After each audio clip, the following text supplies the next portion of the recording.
Perfecto, maestra Graciela. Muchas gracias. Buenas tardes a todos y buenas tardes al doctor Ledesma, a la maestra Graciela Mitocaya.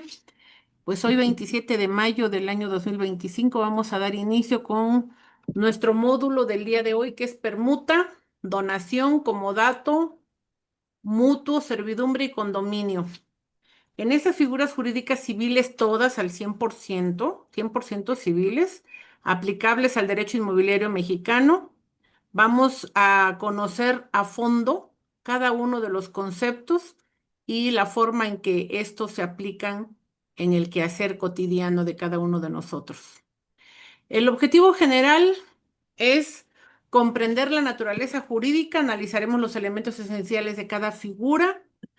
Conoceremos los requisitos legales, identificaremos las formalidades necesarias para su validez, entender efectos jurídicos, examinaremos las consecuencias legales de cada figura, a la aplicación inmobiliaria y veremos su implementación práctica al tema de los bienes raíces.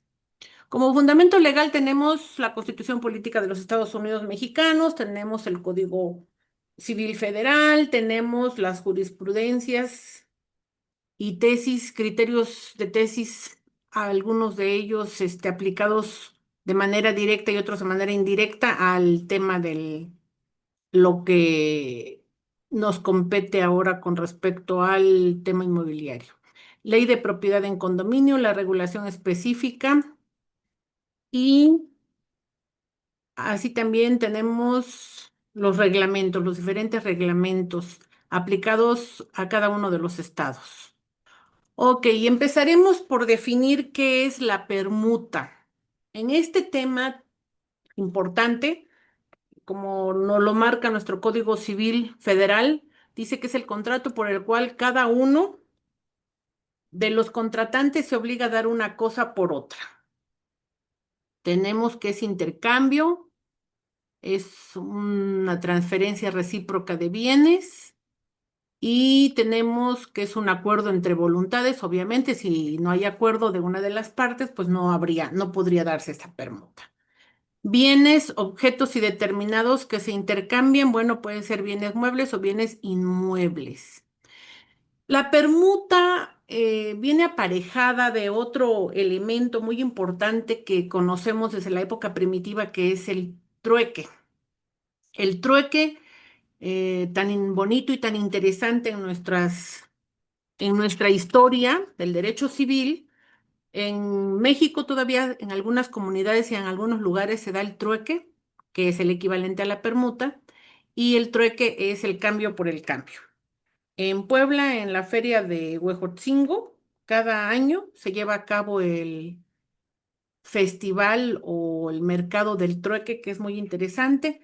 Lo que más abunda ahí es el comercio de comestibles, frutas, legumbres, artesanías, y la gente de las comunidades lo que busca es cambiar sus productos por artículos básicos como son el aceite, el azúcar y demás.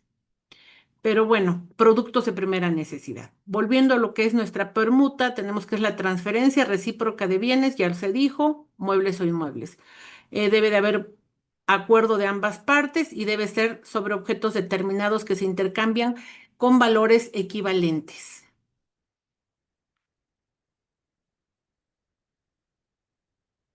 Si uno de los contratantes ha recibido la cosa que se le da en permuta y acredita que no era propia del que la dio, no puede ser obligado a entregar la que él ofreció en cambio y cumple con devolver la que recibió. En este caso, tiene que estar libre de cualquier tipo de vicios para que opere sin ningún problema y así nos los establece el artículo 2328 del Código Civil Federal. El permutante que sufra evicción de la cosa que recibió en cambio podrá reivindicar la que dio si se halla aún en poder del otro permutante o exigir su valor o el valor de la cosa que se le hubiere dado a cambio, con el pago de daños y perjuicios. Para esto tengo que explicar brevemente qué es la evicción y mejor comprensión de todos. La evicción es la pérdida de un derecho por sentencia firme y en virtud de derecho anterior ajeno. La evicción es un concepto legal que se refiere a la pérdida de un derecho de propiedad o posesión debido a una acción legal. En términos más simples, podrías comprar algo como una casa o un terreno, pero luego perderlo debido a un reclamo legal de un tercero o de otra persona. Podría tratarse, aquí podríamos poner como ejemplo un juicio civil, un embargo. Lo dispuesto en el artículo anterior no perjudica los derechos que a título oneroso haya adquirido un tercero de buena fe sobre la cosa que reclame el que sufrió la evicción. ¿Qué entendemos por título oneroso? Se refiere a una transmisión de bienes, derechos o servicios a cambio de una contraprestación. Esto implica que ambas partes tienen obligaciones y reciben ventajas recíprocas. La contraprestación puede ser dinero, otro bien o servicio o una obligación de hacer o no hacer algo. ¿Cuáles son las características de este título oneroso?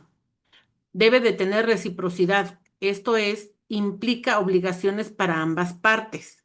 La contraprestación se exige una prestación a cambio de la transmisión. El beneficio mutuo, ambas partes deben obtener una ventaja del contrato.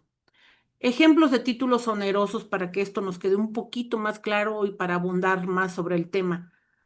La compraventa, una parte entrega un bien a cambio de un precio. En el arrendamiento, una parte entrega el uso de un bien a cambio de una renta. En el contrato de trabajo, el empleador entrega un salario a cambio de los servicios que presta como trabajador.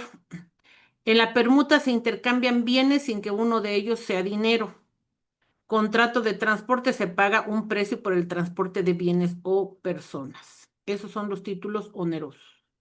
Ahora bien, con excepción de lo relativo al precio, son aplicables a este contrato las reglas de la compraventa, en cuanto no se opongan a los artículos anteriores.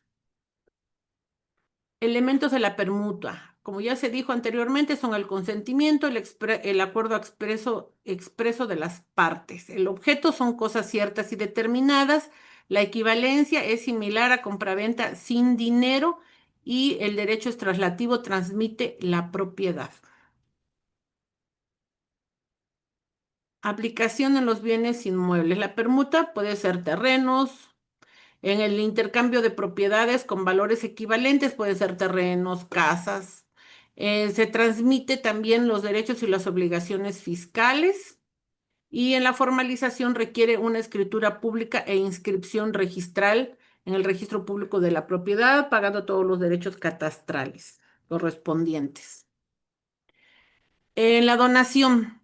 ¿Qué es la donación?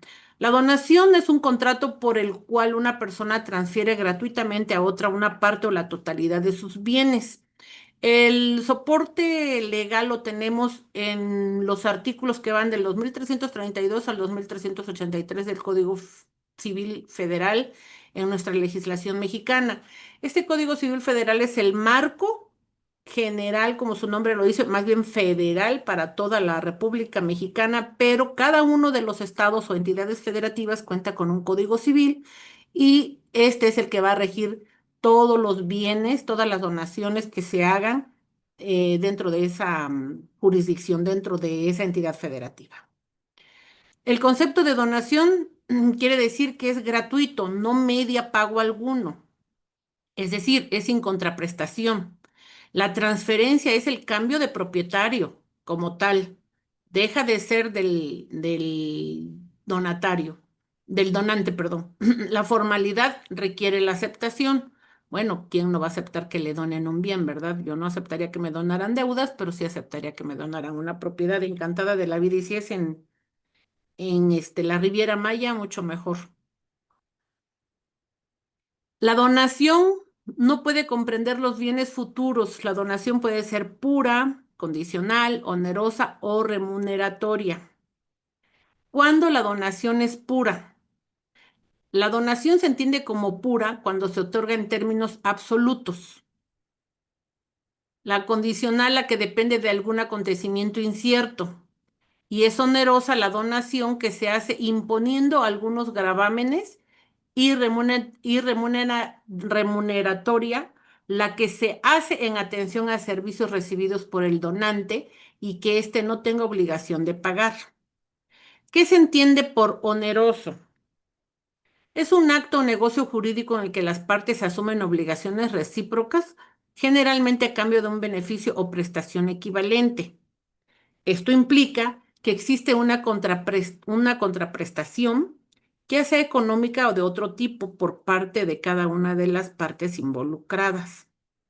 Cuando la donación sea onerosa, solo se considera donada el exceso que hubiere en el precio de la cosa. Las donaciones solo pueden tener lugar entre vivos y no pueden revocarse sino en los casos estrictamente establecidos por la ley. Las donaciones que se hagan para después de la muerte del donante se regirán por las disposiciones relativas al título tercero del Código Civil Federal y las que se hagan entre consortes en términos de ley. La donación es perfecta desde que el donatario la acepta y hace saber la aceptación al donador. La donación, perdón, puede hacerse verbalmente o por escrito.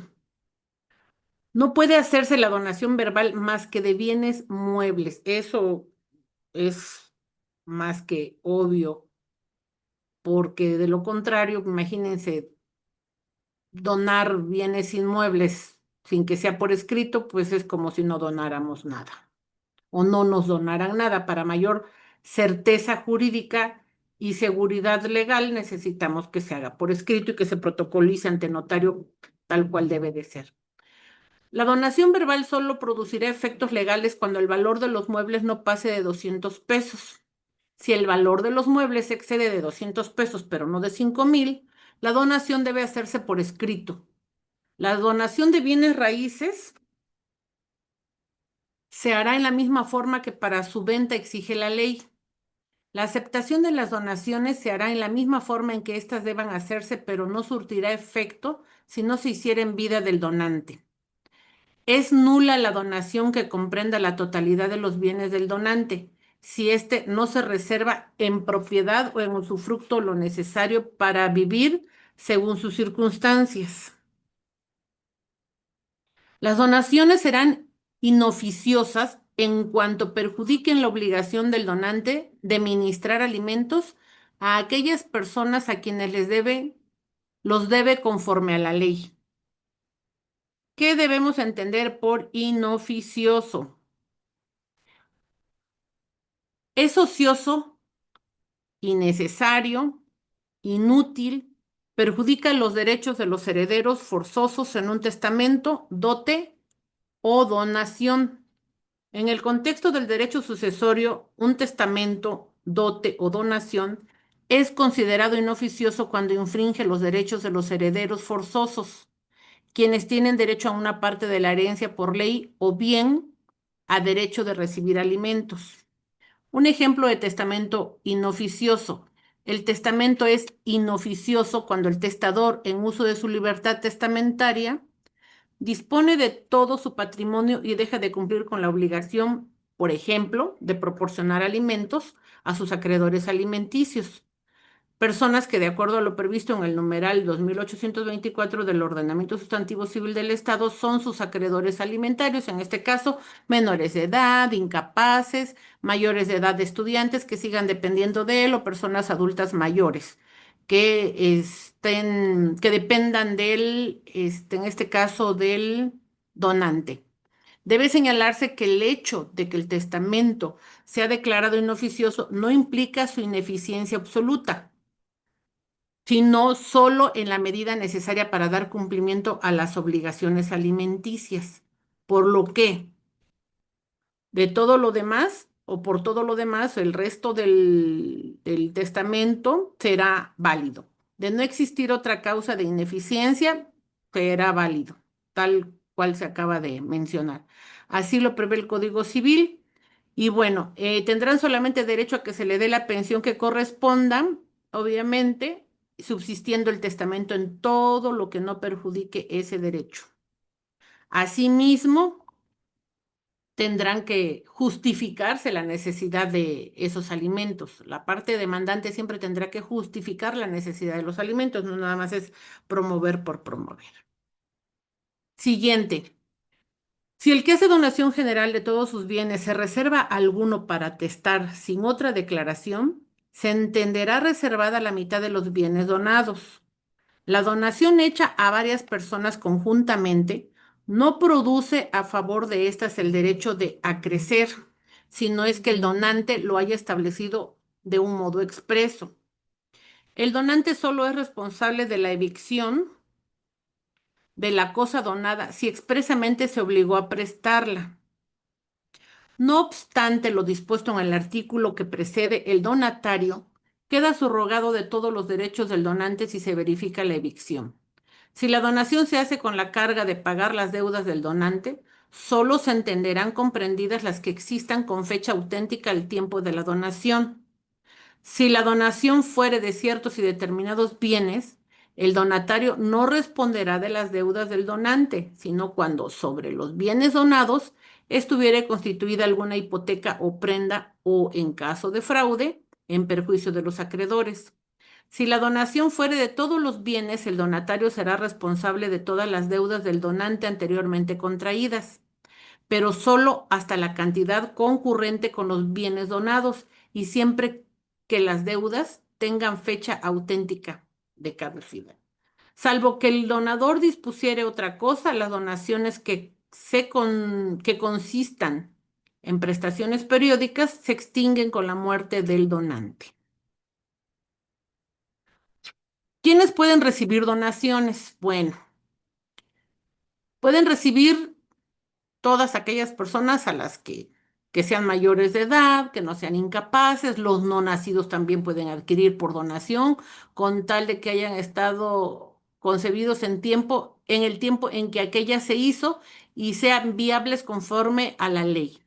Las donaciones hechas simulando otro contrato a personas que conforme a la ley no pueden recibirlas son nulas, ya se hagan de un modo directo, ya por interpósita persona.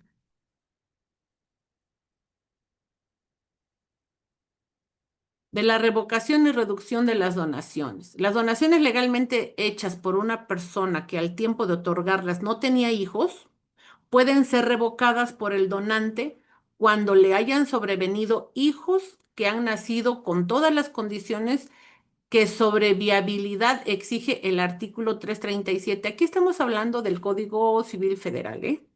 Si transcurren 5 años desde que se hizo la donación y el donante no ha tenido hijos o habiéndolos tenido no ha revocado la donación, ésta se volverá irrevocable.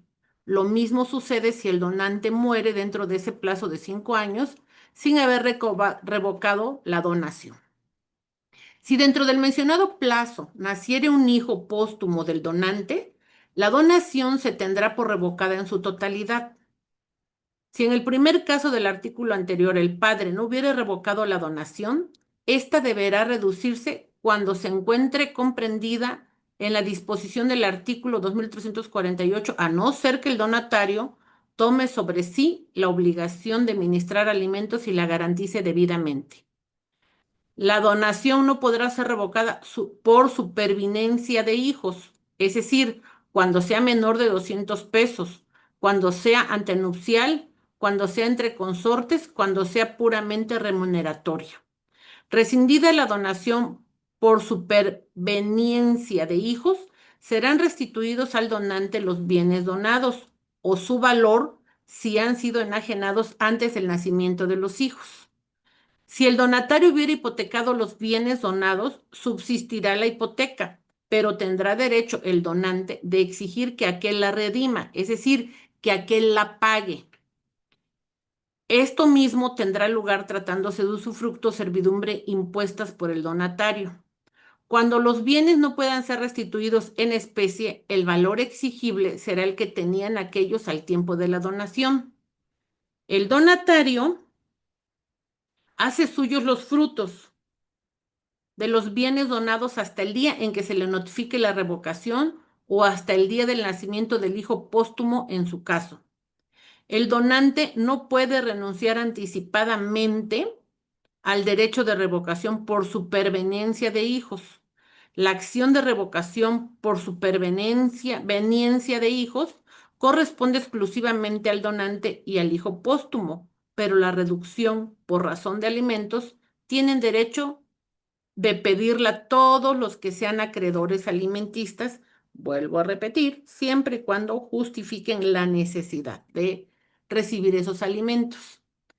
El donatario responde solo del cumplimiento de las cargas que se le imponen con la cosa donada y no está obligado personalmente con sus bienes. Puede sustraerse a la ejecución de las cargas abandonando la cosa donada y si ésta pertenece por caso fortuito, perdón, y si ésta perece por caso fortuito, queda libre de toda obligación. ¿Qué quiere decir? Pues que si es una donación de un bien inmueble y este ha sido destruido por un desastre natural, no está obligado a restituirlo. La siguiente dice, en cualquier caso, la rescisión o revocación del contrato de donación se observará lo dispuesto por la ley. La donación puede ser revocada por ingratitud, sí. Si el donatario comete algún delito contra la persona, la honra o los bienes del donante o de los ascendientes, descendientes o cónyuge de éste, si el donatario rehúsa socorrer según el valor de la donación al donante que ha venido en pobreza, también. Otra causa de revocación por ingratitud es la acción de revocación por causa de ingratitud no puede ser renunciada anticipadamente y prescribe dentro de un año contado desde que tuvo conocimiento del hecho el donador, es decir, desde que sufrió el agravio, en este caso por parte del donatario, ¿de acuerdo? Esta acción no podrá ejercitarse contra los herederos del donatario a no ser que en vida de éste hubiese sido intentada. Tampoco puede esta acción ejercitarse por los herederos del donante si éste, pudiendo, no la hubiese intentado. Las donaciones inoficiosas no serán revocadas ni reducidas cuando muerto el donante, el donatario tome sobre sí la obligación de ministrar los alimentos debidos y la garantice conforme a derecho. La de reducción de las donaciones comenzará por la última en fecha, que será totalmente suprimida de la reducción. No bastará a completar los alimentos. Si el importe de la donación menos antigua no alcanzare, se procederá respecto de la anterior en los términos establecidos por la ley, siguiéndose el mismo orden hasta llegar a la más antigua. Habiendo diversas donaciones otorgadas en el mismo acto o en la misma fecha, se hará la reducción entre ellas a prorrata. Si la donación consiste en bienes muebles, se tendrá presente para la reducción el valor que tenía al tiempo de ser donados. Cuando la donación consiste en bienes raíces que fueren cómodamente divisibles, la reducción se hará en especie. Cuando el inmueble no pueda ser dividido y el importe de la reducción exceda de la mitad del valor de aquel, recibirá el donatario el resto en dinero. Cuando la reducción no exceda de la mitad del valor del inmueble, el donatario pagará el resto. Revocada o reducida una donación por inoficiosa, el donatario solo responderá de los frutos desde que fuere demandado.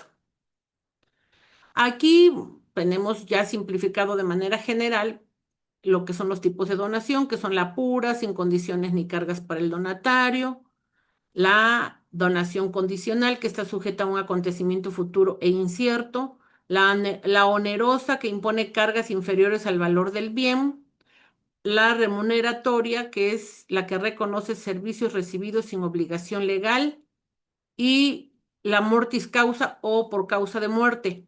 Surte efectos después del fallecimiento del donante. ¿Cuáles son las formalidades de la donación? Bueno, pues volvemos a comentar lo que se dijo durante el desarrollo de las anteriores diapositivas. Si se trata de bienes inmuebles, tiene que ser estrictamente protocolizado y formalizado ante un notario público y se tiene que inscribir en el registro público de la propiedad para que de esa manera surta sus efectos legales correspondientes.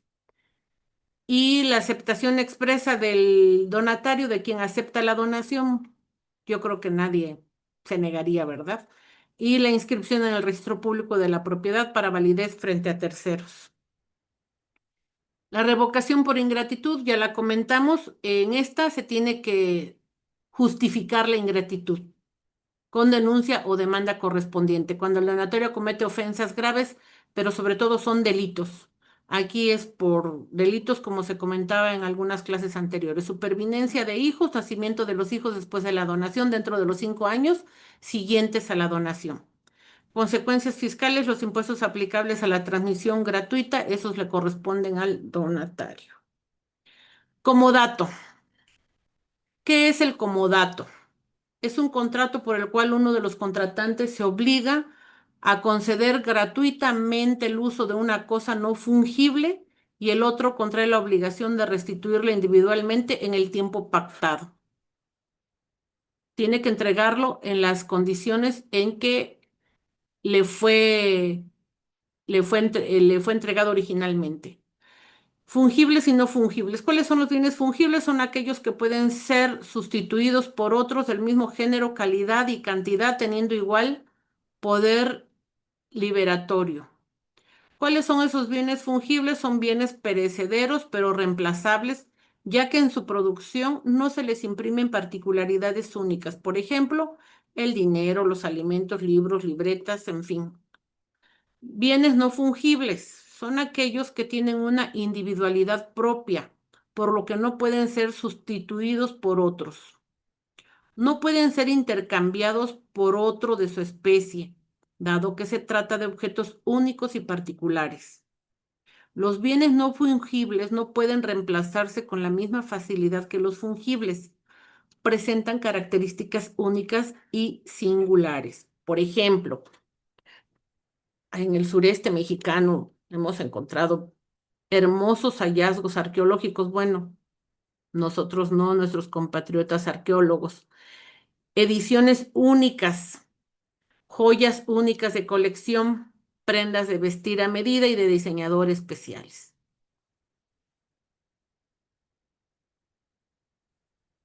De manera general, el comodato, ya vimos que es de préstamo temporal, el propietario permite el uso sin transferencia de la propiedad, el acuerdo es gratuito, no implica pago alguno, no están obligados a dar pago alguno, porque en todo caso sería arrendamiento y ya no sería comodato.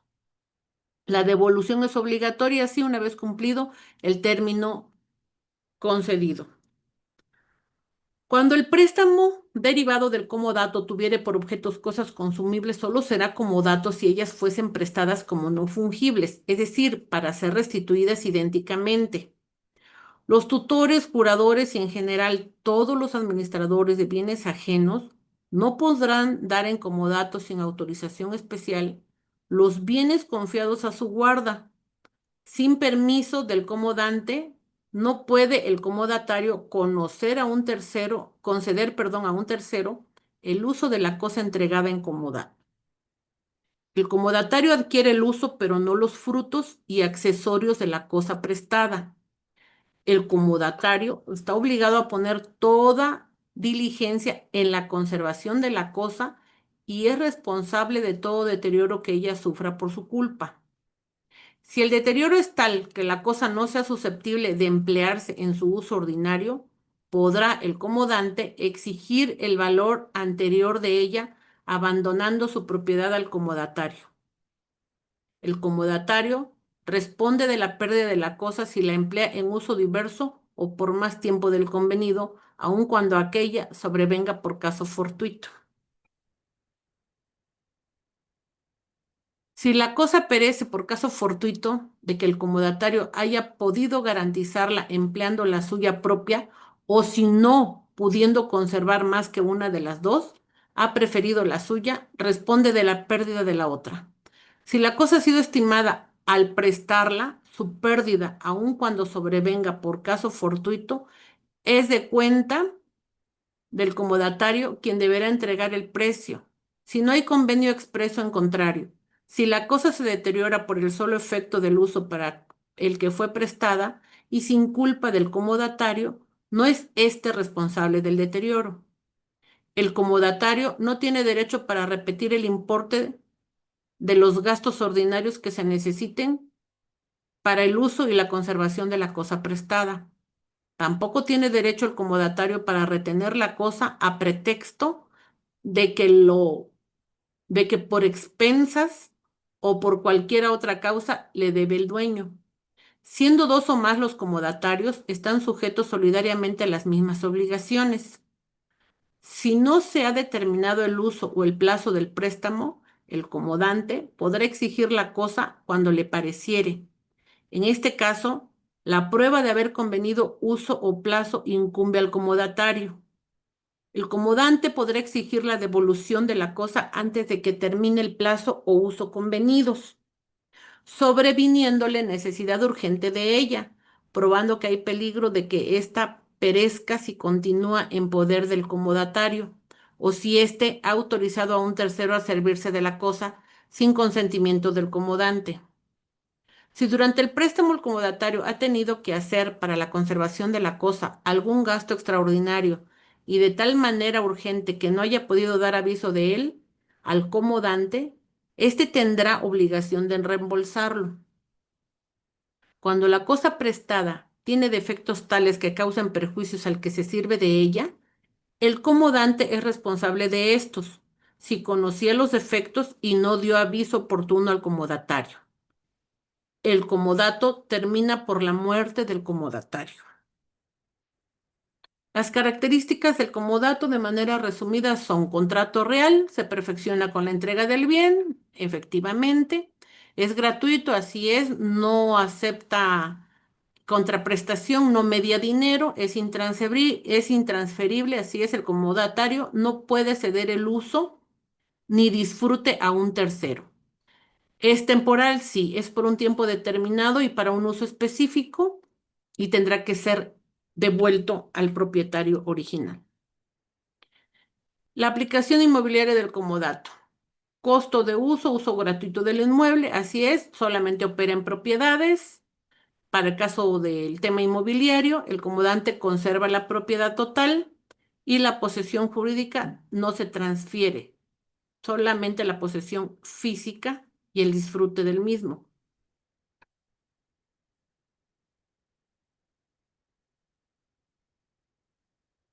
Tenemos el tema de mutuo.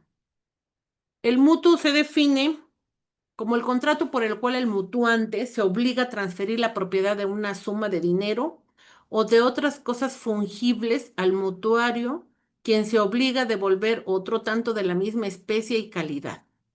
Es un préstamo de consumo, implica bienes que se consumen con el uso. El dinero es el bien fungible más común en estos contratos.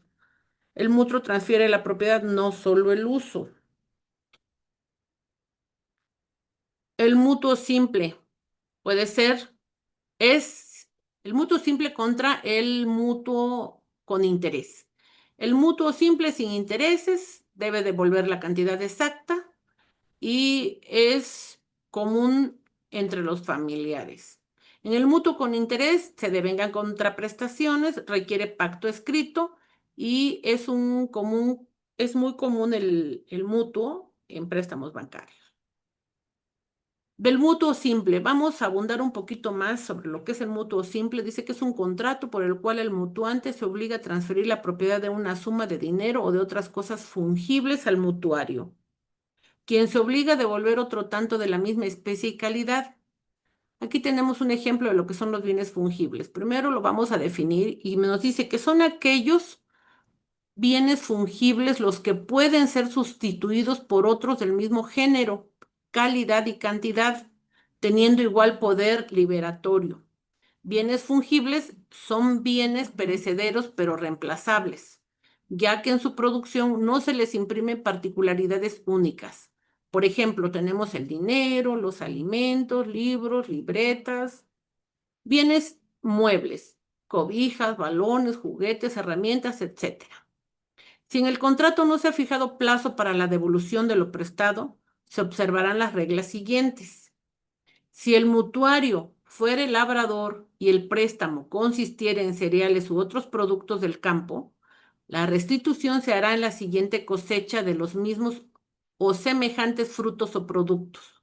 Lo mismo se observará respecto de los mutuarios que, siendo labradores, hayan de percibir frutos semejantes por otro título.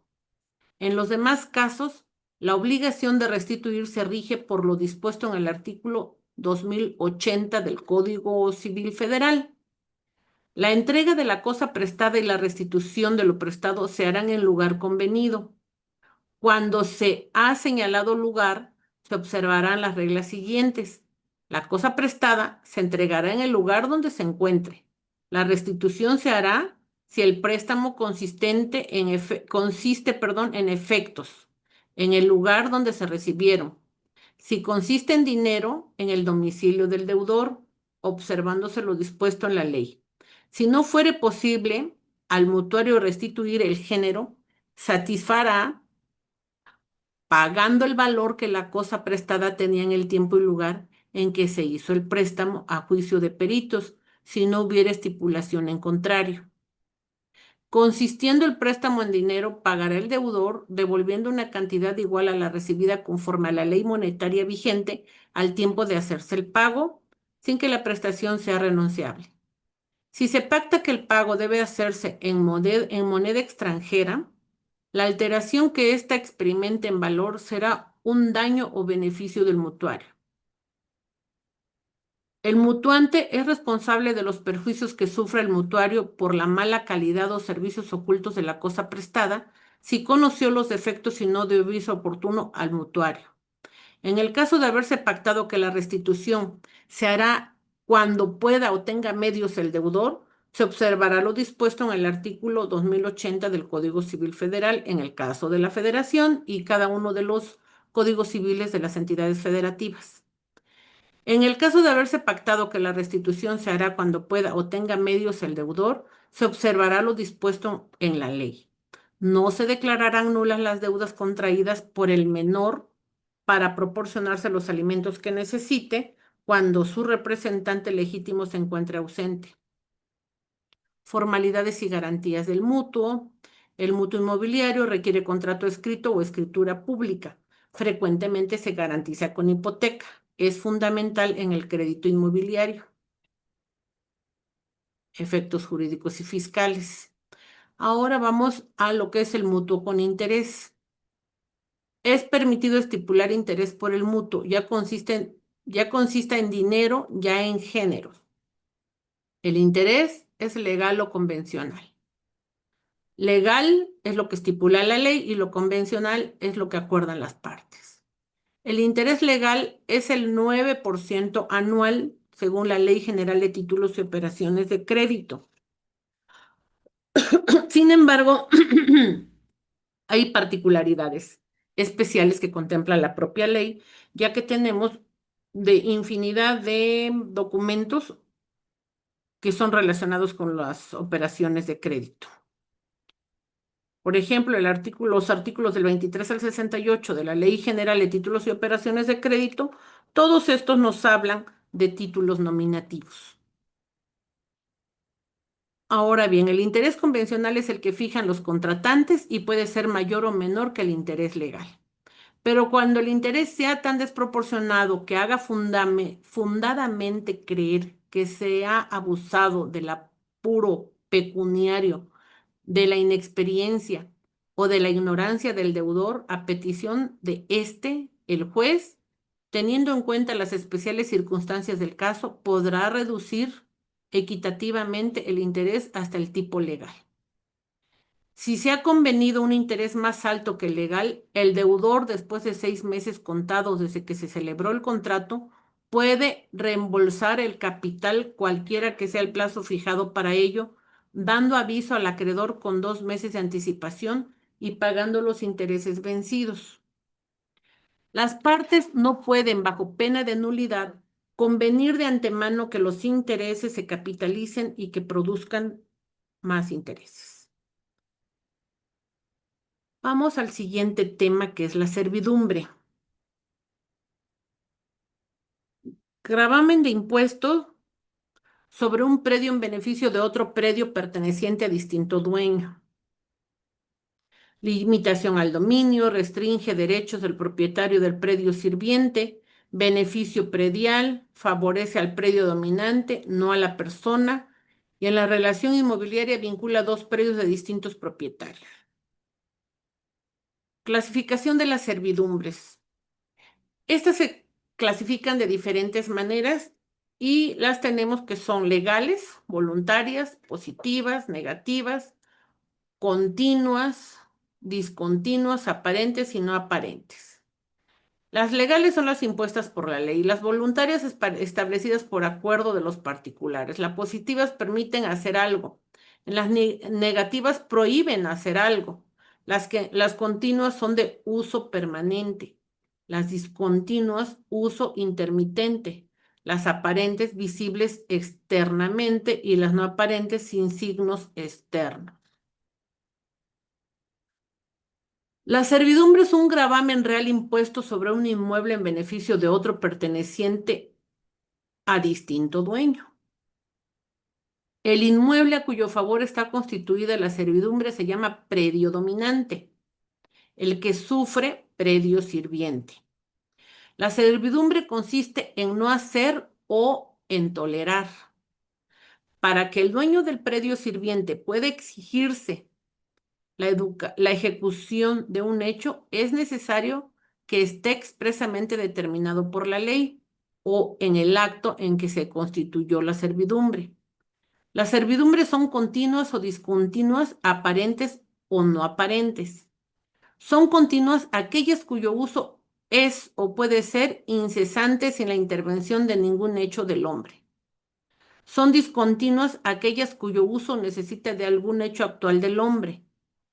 Son aparentes las que se anuncian por obras o signos exteriores, dispuestos para uso y aprovechamiento. Son no aparentes las que no presentan signo exterior de su existencia. Las servidumbres son inseparables del inmueble a que activa o positivamente pertenecen. Si los inmuebles mudan de dueño, la servidumbre continua, ya activa, ya positivamente en el predio u objeto en que estaba constituida hasta que legalmente se extinga. Las servidumbres son indivisibles. Si el predio sirviente se divide entre muchos dueños, la servidumbre no se modifica y cada uno de ellos tiene que tolerarla en la parte que le corresponda. Si es en el predio dominante el que se divide entre muchos, cada porcionero puede usar por entero de la servidumbre, no variando el lugar de su uso ni agravándolo de otra manera. Mas si la servidumbre se hubiera establecido en favor de una sola de las partes del predio dominante, solo el dueño de ésta podrá continuar disfrutándola. Las servidumbres traen su origen de la voluntad del hombre o de la ley. Las primeras se llaman voluntarias y las segundas legales. Las servidumbres legales. Servidumbre legal es la establecida por la ley, teniendo en cuenta la situación de los predios y en vista de la utilidad pública y privada conjuntamente.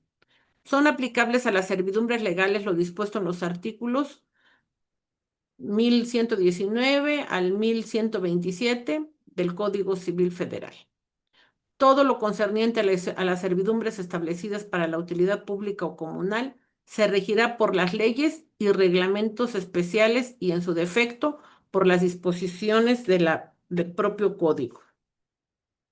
Tenemos otro servicio y otra servidumbre menos conocida, menos popular, pero igual de importante que todas las demás, y es la servidumbre legal de desagüe. Los predios inferiores están sujetos a recibir las aguas que naturalmente o como consecuencia de las mejoras agrícolas o industriales que se hagan, caigan de los superiores, así como la piedra o tierra que arrastran en su curso. Cuando los predios inferiores reciban las aguas de los superiores a consecuencia de las mejoras agrícolas o industriales hechas a estos, los dueños de los predios sirvientes tienen derecho de ser indemnizados. Cuando un predio rústico urbano se encuentra enclavado entre otros, estarán obligados los dueños de los predios circunvecinos a permitir el desagüe del central. Las dimensiones y dirección del conducto del desagüe, si no se ponen de acuerdo los interesados, se fijarán por el juez previo informe de peritos y audiencia de los interesados, observándose en cuanto fuere posible las reglas dadas por la servidumbre de paso. En algunos casos, sobre todo en zonas agrícolas y rurales, en algunas zonas suburbanas también, es común que muchos predios que están en declive, que están en altura, desagüen todos sobre los que están en la zona más baja y estos que están en zona baja tengan problemas para cultivar. De ahí que deben ser indemnizados por los predios cuyos caudales bajen hasta el predio afectado. El dueño de un predio en que existan obras defensivas para contener el agua o en que por la variación del recurso de ésta sea necesario construir nuevas, está obligado a su elección o a hacer las reparaciones o construcciones o a tolerar que sin perjuicio suyo las hagan los dueños de los predios que experimenten o estén inminentemente expuestos a experimentar el daño, a menos que las leyes especiales de la policía, perdón, de policía, le impongan la obligación de hacer las cosas. Lo dispuesto en el artículo anterior es aplicable al caso en que sea necesario desembarazar algún predio de las materias cuya acumulación o caída impida el curso del agua con daño o peligro de terceros.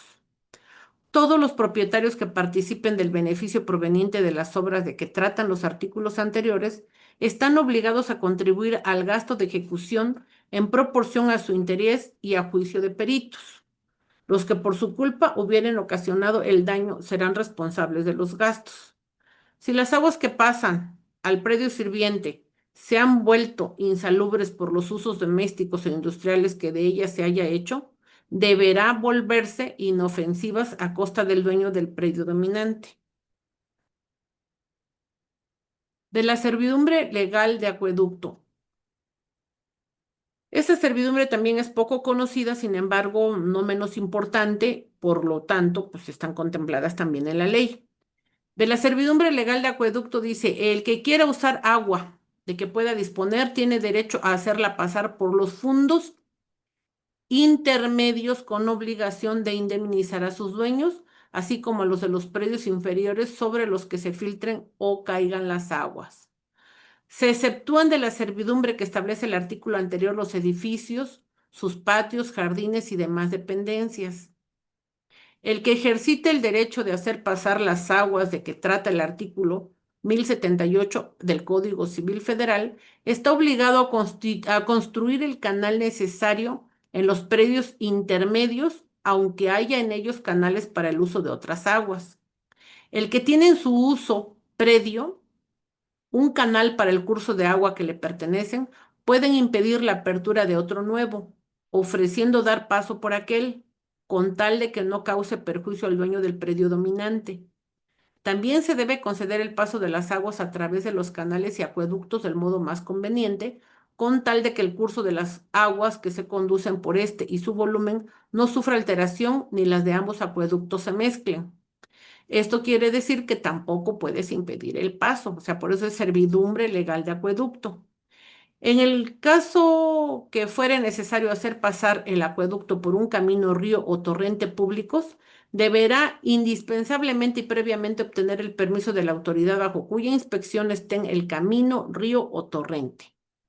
La autoridad solo concederá el permiso con entera sujeción a los reglamentos respectivos y obligando al dueño del agua a que le haga pasar sin que el acueducto impida, estreche ni deteriore el camino, ni embarace o estorbe el curso del río o torrente. El que sin dicho permiso previo pasare el agua o la derramare sobre el camino, quedará obligado a reponer las cosas a su estado antiguo y a indemnizar el daño que a cualquiera le cause, sin perjuicio de las penas impuestas por los reglamentos correspondientes. El que pretende usar del derecho consignado en la ley debe previamente justificar que puede disponer del agua que pretende conducir, acreditar que el paso que solicita es más conveniente para el uso a que destine el agua, Acreditar que dicho paso es el menos oneroso para los predios por donde debe pasar el agua. Pagar el valor del terreno que ha de ocupar el canal según estimación de peritos y un 10% más. Resarcir los daños inmediatos con inclusión del que resulte por dividirse en dos o más partes el predio sirviente y de cualquier otro deterioro. En el caso a que se refiere el Código Civil, el que pretenda el paso de agua deberá pagar, en proporción a la cantidad de estas, el valor del terreno ocupado por el canal en que se introducen y los gastos necesarios para su conservación, sin perjuicio de la indemnización debida por el terreno que sea necesario ocupar de nuevo y por los otros gastos que ocasiona el paso que se le concede. La cantidad de agua que pueda hacerse pasar por un acueducto establecido en un predio ajeno no tendrá limitación que la que resulte de la capacidad que por las dimensiones convenidas se haya fijado al mismo acueducto. Si el que disfruta del acueducto necesitare ampliarlo, deberá costear las obras necesarias y pagar el terreno que nuevamente ocupe y los daños que cause conforme a lo dispuesto en la ley. La servidumbre legal establecida en el artículo 1078 del Código Civil Federal trae consigo el derecho de tránsito para las personas y animales y el de conducción de los materiales necesarios para el uso y reparación del acueducto, así como para el cuidado del agua por el cual se conduce, conservándose lo dispuesto en la ley. Las disposiciones concernientes al paso de las aguas son aplicables al caso en que el poseedor de un terreno pantanoso quiere desecarlo o dar salida por medio de cauces a las aguas estancadas. Todo el que se aproveche de un acueducto, ya pase por terreno propio, ya por ajeno, debe construir y conservar los puentes, canales, acueductos subterráneos y demás obras necesarias para que no perjudique el derecho de otro. Si los que se aprovecharen fueren varios, la obligación recaerá sobre todos en proporción de su aprovechamiento si no hubiere prescripción o convenio en contrario. Lo dispuesto en los dos artículos anteriores comprende la limpieza, construcciones y reparaciones para que el curso del agua no se interrumpa. La servidumbre de acueducto, no obstante, para que el dueño del predio sirviente pueda cerrarlo y cercarlo, así como edificar sobre el mismo acueducto de manera que éste no experimente perjuicio, si se imposibilitan las reparaciones y limpias necesarias. Cuando para el mejor aprovechamiento del agua de que se tiene derecho de disponer, fuere necesario construir una presa y el que haya de hacerlo no sea dueño del terreno en que se necesite apoyarla, puede pedir que se establezca la servidumbre de un estribo de presa previa a la indemnización correspondiente. De la servidumbre legal de paso. Perdón. En esta servidumbre legal de paso, el propietario de una finca o heredad enclavada entre otras ajenas, sin salida a la vía pública, generalmente es de dos, son dos vecinos, tiene derecho de exigir paso para el aprovechamiento de aquellas por las heredades vecinas, sin que sus respectivos dueños puedan reclamarle otra cosa que una indemnización equivalente al perjuicio que les ocasione este gravame. La acción para reclamar esta indemnización es prescriptible, pero aunque prescriba, no cesa por este motivo el paso obtenido. El dueño del predio sirviente tiene derecho de señalar el lugar en donde haya de construirse la servidumbre de paso. Si el juez califica el lugar señalando de impracticable o de muy gravoso al predio dominante, el dueño del sirviente debe señalar otro. Si este lugar es calificado de la misma manera que el primero, el juez señalará el que crea más conveniente, procurando conciliar los intereses de ambas partes. Si hubiere varios predios por donde pueda darse el paso a la vía pública, el obligado a la servidumbre será aquel por donde fuere más corta la distancia, siempre que no resulte muy incómodo y costoso el paso por ese lugar. Si la distancia fuera igual, el juez designará cuál de los dos predios ha de dar el paso. En la servidumbre del paso, el ancho de este será el que baste a las necesidades del predio dominante a juicio del juez. En caso de que hubiera habido antes comunicación entre la finca o heredad y alguna vía pública, el paso solo podrá exigirse al heredado o finca por donde últimamente lo hubo. El dueño de un predio rústico tiene derecho, mediante la indemnización correspondiente, de exigir que se le permita el paso de sus ganados por los predios vecinos para conducirlos a un abrevadero de que pueda disponer. El propietario de árbol o arbusto contiguo al predio de otro tiene derecho de exigir de éste que le permita hacer la recolección de los frutos que no se puedan recoger de su suelo, siempre que no se haya usado o no se use del derecho que concede la ley. Pero el dueño del árbol o arbusto es responsable de cualquier daño que cause con motivo de la recolección. Si fuera indispensable para construir o reparar algún edificio, pasar materiales por predio ajeno o colocar en él andamios u otros objetos para la obra, el dueño de este predio estará obligado a consentirlo, recibiendo la indemnización correspondiente al perjuicio que le genere. Cuando para establecer comunicaciones telefónicas particulares entre dos o más fincas o para conducir energía eléctrica a una finca, sea necesario colocar postes y tender alambres en terrenos de una finca ajena, el dueño de ésta tiene obligación de permitirlo mediante la indemnización correspondiente. Esta servidumbre trae consigo el derecho de tránsito de las personas y el de conducción de los materiales necesarios para la construcción y vigilancia de la línea.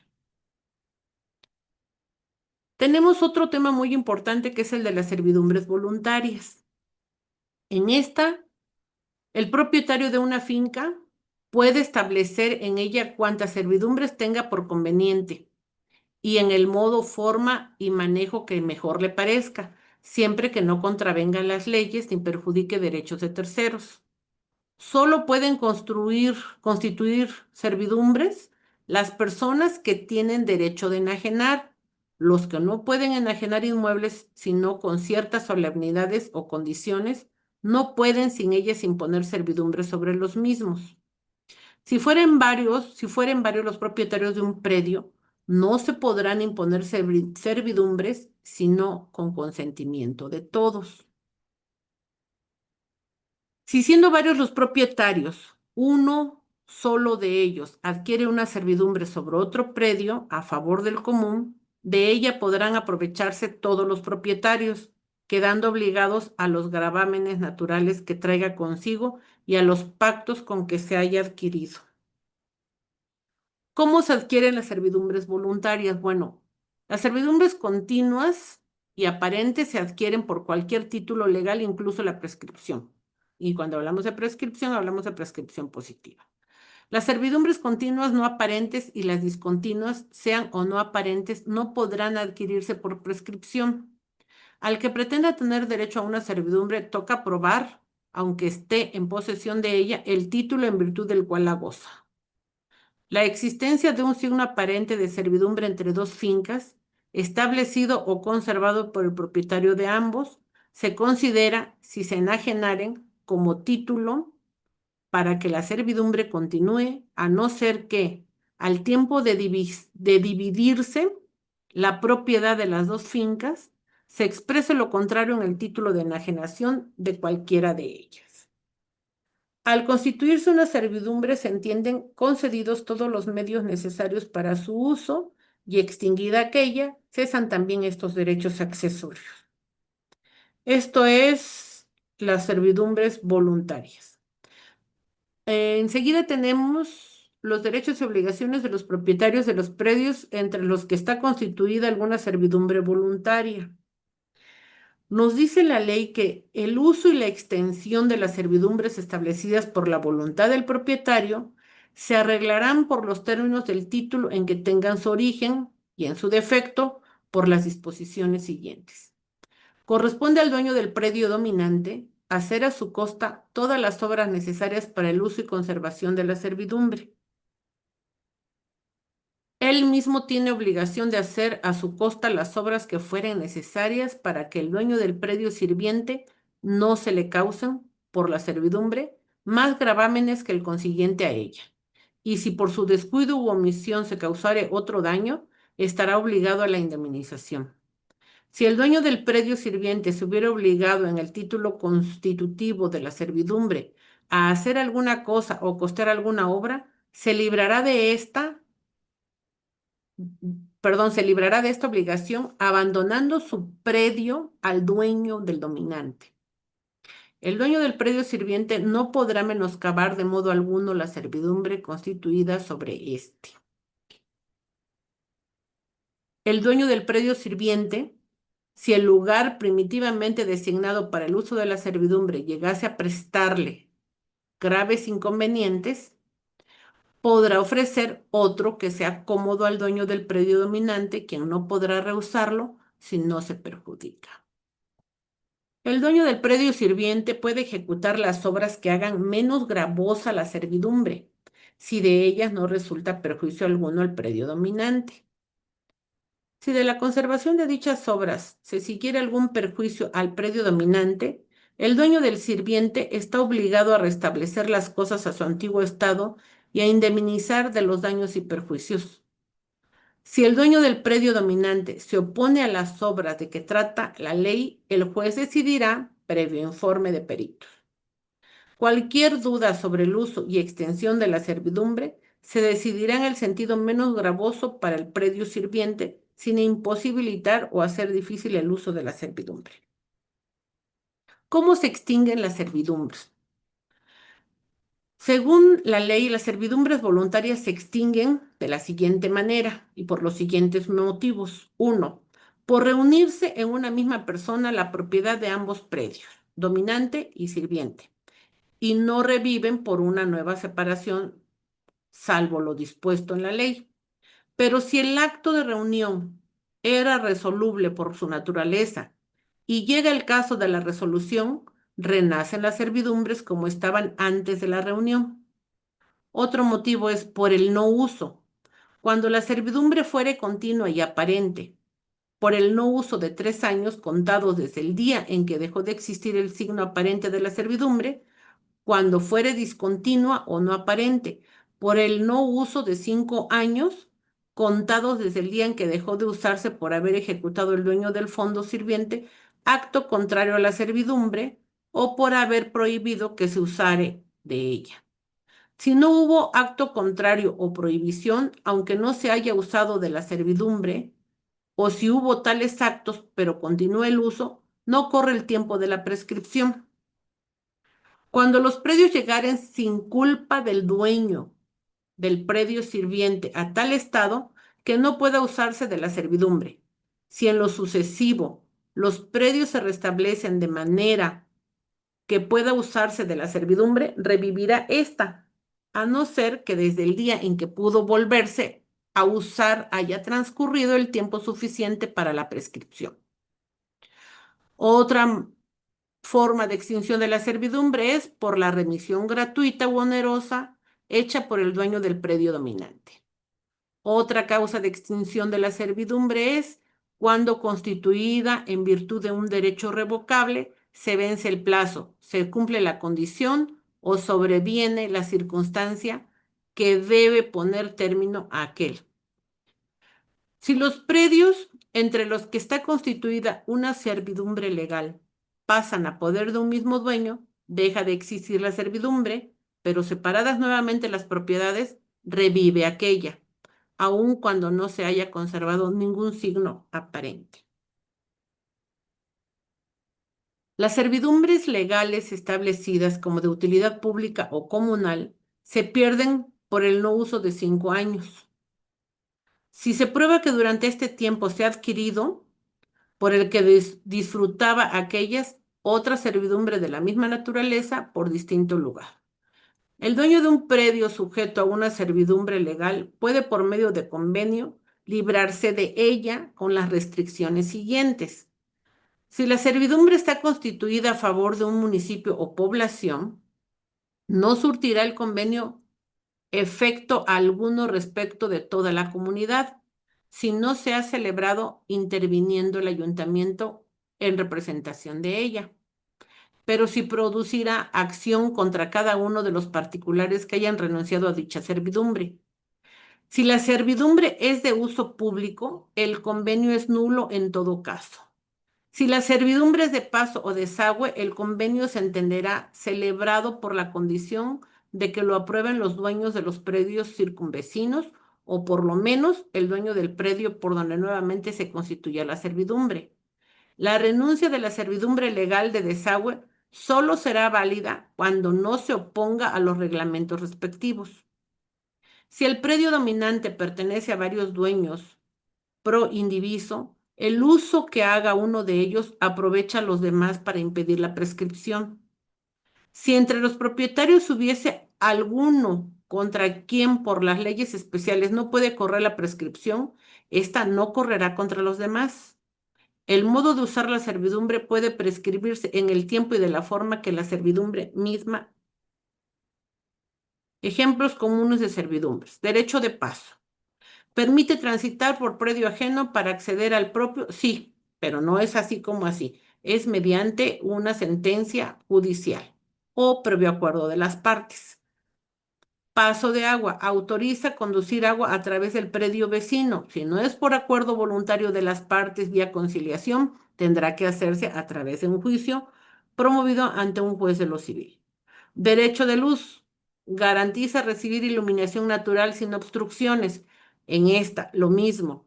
Puede ser a través de dos vías. La conciliación, a través de la autoridad municipal o a través de un juicio mediante sentencia judicial.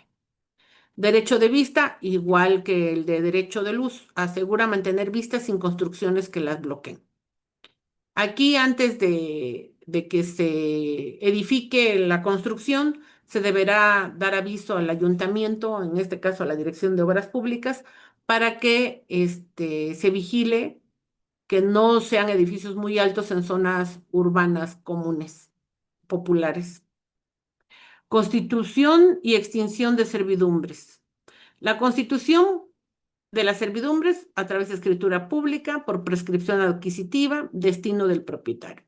Formalización, inscripción en el registro público de la propiedad, planos y deslindes, modificación a planos y deslindes, con una servidumbre de paso ya ahora debidamente delimitada después de una sentencia. Determinación precisa, bueno, medidas y colindancias y dónde está ubicada geográficamente. Extinción, confusión, mismo dueño, renuncia del beneficiario, no uso por tiempo legal. Concepto de condominio. Llegamos al último de los temas de esta clase y tenemos que la forma especial de propiedad en que se combina el dominio individual sobre un bien privativo con copropiedad sobre áreas comunes, la ley de propiedad en condominio de inmuebles tanto de la Ciudad de México como su similar en las diferentes entidades federativas, es decir, en todos y cada uno de los estados de la República. La propiedad privada. Se es dueño de una parte, es decir, de un departamento, de una casa. El dominio exclusivo sobre unidad particular, derechos plenos sobre el espacio individual. Sin embargo, son copropietarios los dueños de las áreas comunes, que son albercas, canchas de usos múltiples, salón de usos múltiples, el salón de social, copropiedad sobre áreas compartidas, que son pasillos, pasajes, áreas verdes, derechos proporcionales según indiviso y estacionamientos generalmente están delimitados a cada uno de los habitantes, a cada uno de los departamentos o casas en condominio. En los departamentos en condominio pueden ser horizontales, unidades a nivel de suelo con áreas comunes compartidas, puede ser en forma vertical, edificios de departamentos con unidades superpuestas en diferentes niveles y puede ser de uso mixto, es decir, que combina las unidades a nivel de suelo, las casas horizontales y los departamentos en condominio, que son los edificios verticales en su conjunto. El régimen de condominio.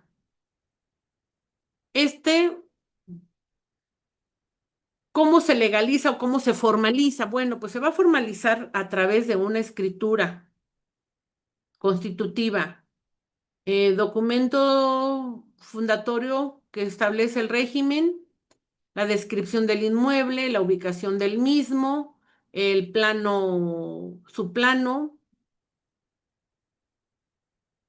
y donde la distribución de las unidades, la ubicación de las mismas, porcentajes de indiviso, el reglamento interno, la ley que lo va a regir, normas de convivencia y administración, esas generalmente son las que van a estipularse en primer término dentro del reglamento.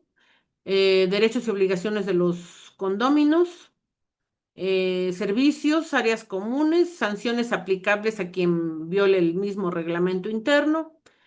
Inscripción registral, bueno, la protocolización o formalización puede ser ante el registro público, también se pueden registrar los reglamentos, tiene que irse acompañado del plano arquitectónico de la unidad habitacional o del fraccionamiento, tabla de indivisos y memoria descriptiva. Derechos y obligaciones del condómino, bueno, esos van a ser evaluados, calificados y determinados conforme a la asamblea interna, misma que será presidida por una persona, un secretario y un vocal generalmente, son tres, son 5 personas, presidente, tesorero, secretario y 2 vocales. Son 5 personas, las tres principales son el presidente, el secretario y el tesorero. Los derechos, uso exclusivo de unidad, uso de áreas comunes, voz y voto en asambleas, enajenar libremente. Su propiedad. Obligaciones, pago de cuotas, respetar reglamento, mantener su unidad, no afectar estructura. Y yo diría que dicen que el respeto al derecho ajeno es la paz y el respeto al derecho ajeno de los vecinos en condominio es no hacer ruido en altas horas de la noche, al menos no en días laborables, en fin de semana. Bueno, todo el mundo tiene derecho a hacer una fiesta, pero modulando el ruido entre otras cosas. Que la propiedad, como ya se ha dicho en otras ocasiones, no sea destinada a uso ilícito, por más dueños que sean, no deberán destinarla a cometer delitos, porque de lo contrario se hacen susceptibles a que la ley, a que la autoridad pues restrinja la propiedad de este departamento casa. Administración del condominio. Hay una asamblea general, un administrador. En la Asamblea General, el órgano supremo de decisiones, ellos aprueban los presupuestos, eligen al administrador, modificarán a través de asamblea el reglamento o a través de una reunión entre las principales personalidades, en este caso, que son el Consejo de Administración. El Consejo de Administración ejecuta decisiones de la Asamblea, representan legalmente a la comunidad, cobran las cuotas de mantenimiento y seguridad, procuran mantener los servicios y las instalaciones.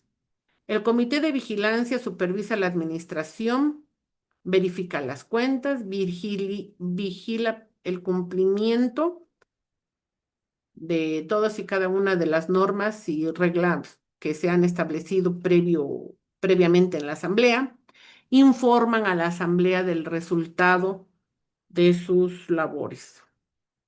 En las conclusiones finales tenemos que están implicaciones en la propiedad. Todas las figuras afectan derechos reales sobre inmuebles. Las formalidades esenciales, la forma es requisito de validez en transacciones inmobiliarias. El asesoramiento profesional, importancia del Consejo Jurídico Notarial Especializado y tenemos un cuadro comparativo de lo que es la permuta, de lo que es la donación, de lo que es el comodato, el mutuo, la servidumbre, el condominio. Y en todos estos, el condominio es el que tiene mayor desarrollo.